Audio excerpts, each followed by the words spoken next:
Après une initiative pour la paix au Niger, Alassane Ouattara savonne proprement Faure Gnassingbé. Jour de conférence, un objectif affiché, coordonner une éventuelle intervention armée au Niger.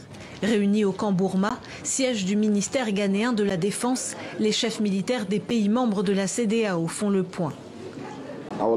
L'objectif de notre réunion n'est pas simplement de réagir aux événements, mais de tracer de manière proactive une voie qui préserve la paix pour plus de stabilité. À ce jour, le regroupement, le déploiement des unités et les effectifs des pays contributeurs comme le Sénégal, le Bénin, la Côte d'Ivoire et le Nigeria sont connus. En cas d'intervention, il faut organiser leur déplacement et valider l'itinéraire, notamment celui des soldats des pays qui n'ont pas de frontières avec le Niger.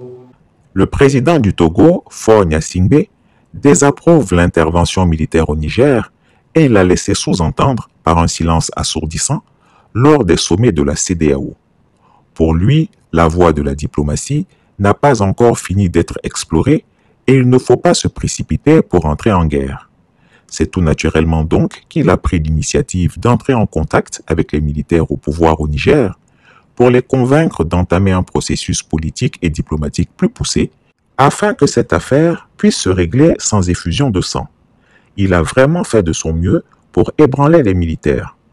La preuve, à la suite de son intervention, les nouvelles autorités du Niger ont accepté de recevoir une délégation de religieux nigérians pour discuter de paix et de diplomatie.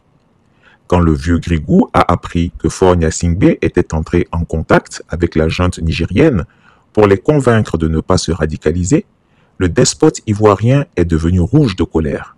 Il a saisi son téléphone et a appelé son jeune homologue togolais.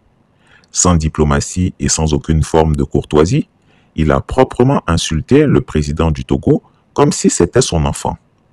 Avec sa violence verbale habituelle, il a intimidé Faure Gnassingbé et sans que ce dernier ne puisse placer un seul mot, Alassane Ouattara l'a injurié comme vous ne pourrez jamais l'imaginer. Jamais Christ Yapi n'aurait pu penser qu'il soit possible d'insulter ainsi un chef d'État. Le dictateur des lagunes a insulté Faure Gnassingbé comme un père n'oserait insulter son propre enfant, à plus forte raison le chef d'État d'un pays souverain et digne. Sans rétorquer, sans dire un seul mot, Faure Gnassingbé s'est vu traiter de tous les noms par son homologue ivoirien qu'il a pris de haut. Sans sourciller, il a qualifié le président togolais de traître. Ce que tu fais, c'est de la trahison. Nous avons fait la réunion. Pourquoi tu n'as rien dit? Comment oses-tu aller contacter ces putschistes? C'est comme ça que tu as fait au Mali et j'ai été humilié après. C'est comme ça que tu veux reprendre encore? Je ne peux l'accepter. Je ne veux plus que tu entres en contact avec ces gens. On a décidé qu'on va les chasser et on va les chasser, c'est tout. Tu n'as plus rien à faire. Tu arrêtes tout dès maintenant, a tonné le tyran ivoirien. We want democracy in our sub-region. We do not accept, we will not accept coup d'etats. And I think these putschists must go. If they don't let Bazoum out to be able to exercise his mandate, I think we should move ahead and get them out. Bazoum is a democratically elected president. He should be freed. He should be able to exercise his mandate freely. Ce n'est pas un coup d'État, affirme alors Ouattara, c'est une révolution soutenue par tous les Ivoiriens. Le jeune président togolais s'est tu tout le temps que son homologue parlait et quand Alassane Ouattara a fini de déverser sa bile, il a raccroché. Alassane Ouattara, mais pour moi c'est une déception. Pourquoi? Parce que ce monsieur avait quand même un profil. Il a un profil voilà, de directeur, d'intellectuel, etc. On avait quand même le sentiment que c'était un monsieur de référence. Malheureusement aujourd'hui, une fois dans le fauteuil présidentiel, on voit qu'il fait preuve d'une incohérence notable. C'est ce monsieur-là qui, en 1999, lorsque le général Gueye avait renversé le président devint Bédier, s'est levé pour dire clairement, it is not a coup d'État. It is a revolution supported by all Ivorian people. Ça veut dire qu'il dit all Ivorian, c'est comme s'il avait fait un recensement. Et il était sûr que c'est tout le peuple ivoirien qui acceptait le principe de renversement du président Bédié. C'est lui qui, des années plus tard, s'érige en profondeur des coups d'État.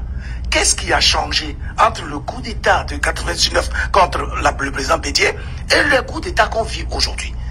C'est à croire qu'il est dans cette posture où il pense que le mal n'arrive qu'aux autres, que cela n'arrive qu'aux autres. Or, quand vous voulez vous faire respecter, quand vous avez la posture d'un leader, vous devez avoir une position constante. Parce que vous avez des principes de vie qui vous définissent. Et donc, on doit pouvoir définir une voie rectiligne qui rend compte de ce que vous êtes, de vos convictions pour la vie et du regard que vous avez sur la gouvernance d'État, etc.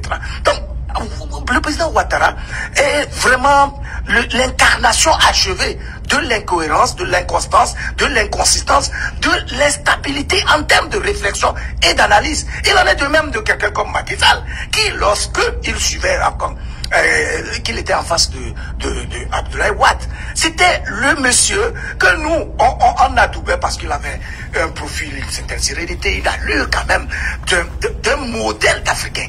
Et donc, il tenait des discours à l'époque où il disait, mais écoutez, on va déloger le président Wade si jamais il persistait à vouloir être candidat à faire cette... Mais c'était un appel à la révolution. C'était un appel au renversement d'un régime. Mais à l'époque, Wade n'avait pas eu la maladresse d'utiliser ses paroles contre lui pour l'enfermer lui. Aujourd'hui, qu'est-ce qu'il fait? Il utilise les instruments de la République, la justice, pour empastiller les leaders charismatiques, il utilise la police, la gendarmerie, même l'armée, pour tuer ses propres citoyens. Personne ne parle. La CEDEAO ne voit pas cela. Et c'est lui qui dit, non mais écoutez, je vais envoyer un contingent, parce que nous voulons proclamer la démocratie, nous voulons la stabilité. Mais qu'est-ce qu'ils appellent la démocratie, la stabilité? C'est qu'ils confondent justement la résignation du peuple, la frustration du peuple à certaine forme de quiétude. Et c'est vraiment grave comme diagnostic et position d'un chef d'État. Personne ne peut nier cet entretien téléphonique orageux, au cours duquel le président togolais s'est laissé rabaisser par le vieux Grigou. Même lui, Faure Gnassingbé, ne peut pas nier qu'Alassane Ouattara l'a appelé pour l'engueuler proprement, comme s'il était un garnement. Actuellement, les relations sont plus que glaciales entre les deux hommes. Chris Yapi met au défi la présidence togolaise de porter démenti à cette information. Je demande aux journalistes togolais d'interroger leur présidence sur la sincérité de mes écrits. Parce que ni Chokoroba, je la fier là. Na yele la fieka. On a que baraye. Quoi avec baraye? Ne fait tira. Ni fie tira. Namo.